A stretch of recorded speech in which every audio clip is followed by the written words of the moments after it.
পৃথিবীতে একজন মানুষই শুধু জানতেন যে তিনি পৃথিবীতে কতদিন বাঁচবেন, সেটা হচ্ছে সাইয়েদনা আদম আলাইহিস সালাম। ওনাকে বলে দেয়া হয়েছিল উমরুকা আলফু সানা, তুমি পৃথিবীতে বাঁচবে 1000 বছর। কয় বছর? সাইয়েদনা আদমের সামনে অনেকগুলো রূহ রাখা হলো।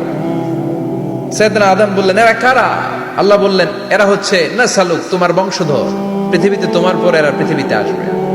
সাইয়েদনা আদম বললেন, আল্লাহ ওই যে একটা রূহ দেখা যায়, এটার নাম কি?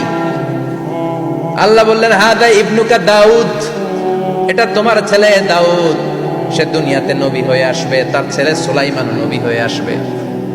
সাইয়েদনা আদম বললেন, মাবুদ, আমার ছেলে দাউদের কত বছর হায়াত আপনি দিয়েছেন? আল্লাহ বললেন, 40 সানা, মাত্র 40 বছর, 4 ইয়ার্স, 40 বছর তোমার ছেলেটা বাঁচবে।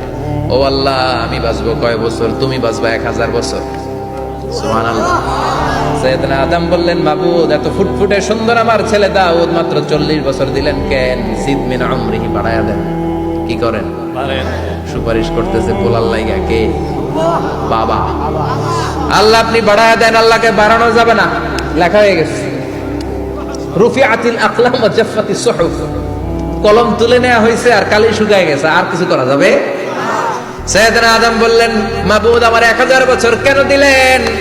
আমার এই সুন্দর ফুটফুটে ছেলেটারে মাত্র শুধুমাত্র 40 বছর কেন দিলেন? ও মাবুদ, আমার 1000 বছরের দরকার নাই, আমার 1000 বছর থেকে 60 বছর আমি আমার ছেলেরে দিয়ে দিলাম। দাউদ আলাইহিস সালাম বাঁচবে 40 বছর, তো বাপ আদম যদি আরো 60 দেয়, 40 আর 60 মিলে কত হয়? 100। ভালো হিসাব বুঝে, 100। আর আদম আলাইহিস সালাম পেয়েছিলেন 1000 বছর, 60 কমে গেলে রইল কত? 940 বছর পৃথিবীতে থাকার পরে মালাকুল মাউত চলে এসেছে, কারণ এটা on time. The death will come on time, it never late, কখনো দেরি হয় না।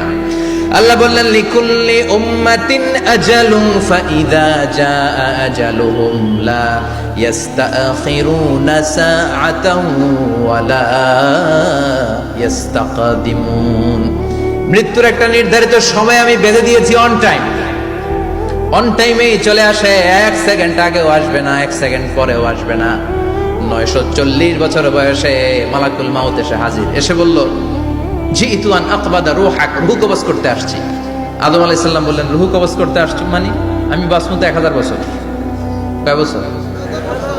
মালাকুল মাউত বললেন, না না, ওই যে আগের কথা স্মরণ করেন, আপনি 60 বছর দিয়া দিছিলেন। কয় না, আমি দেই নাই, আমি আরো বাঁচুম, আরো 60 বছর পাওনা আছি, আমি দেই নাই।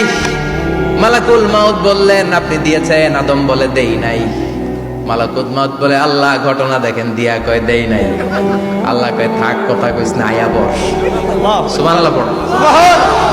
নাসিয়া আদম ফানাসিয়া বানু, ভুলে গেছেন। আমরা ভুলে যাই, আমরা খেয়ে বলছি খাই নাই,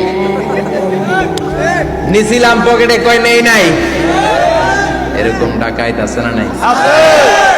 নাসিয়া আদম ফানাসিয়া বানু, বিশ্বনবী বললেন, আদম ভুলেছে তো তার সন্তানরাও ভুলে যায়।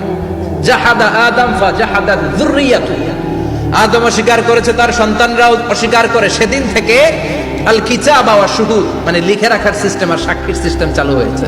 সুবহানাল্লাহ পড়েন। সুবহানাল্লাহ। 940 বছর বয়সে মালাকুল মাউত এসে আদম আলাইহিস সালামের রূহ নিতে পারে নাই।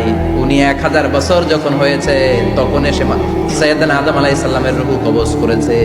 যেই দিন পৃথিবীর প্রথম মানব, প্রথম নবীর রূহ মালাকুল মাউত দুনিয়া এসে কবজ করেছে, ওই দিনটাও ছিল জুমাবার। সুবহানাল্লাহ, আল্লাহু আকবার।